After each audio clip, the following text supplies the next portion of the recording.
مہین ایک شرمیلی، تعلیم یافتہ اور سیدھی سادی لڑکی تھی۔ خواب دیکھنا جانتی تھی مگر ان پر زبردستی ایمان نہیں رکھتی تھی۔ اس کی منگنی کسی اور سے طے تھی مگر تقدیر کچھ اور ہی لکھ چکی تھی۔ اچانک ابا کی طبیعت خراب ہو گئی۔ گھر والوں نے اس کی شادی جلدی کرنے کا فیصلہ کیا اور اس کا نکاح حمزہ سے کر دیا گیا، جو نہ اسے جانتا تھا نہ وہ اسے۔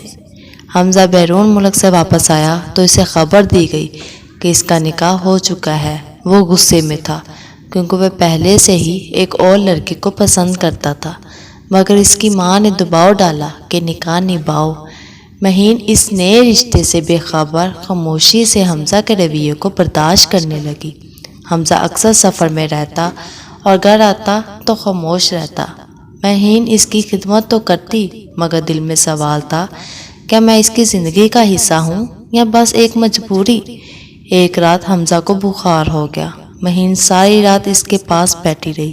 صبح حمزہ نے پوچھا، تم ایسا کیوں کر رہی ہو؟ میں تم سے محبت نہیں کرتا۔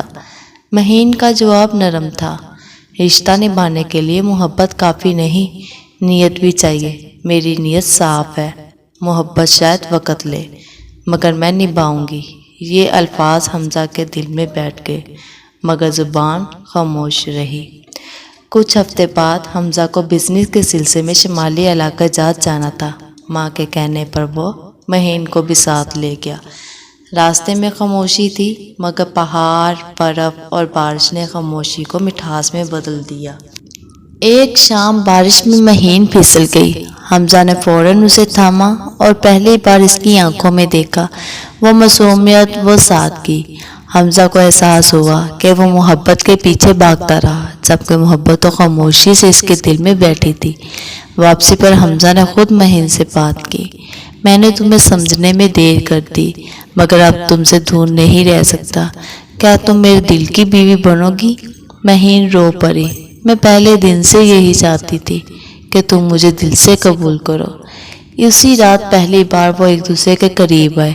جذبات، لفظ اور روح کا تعلق ایک مکمل رشتہ بن گیا۔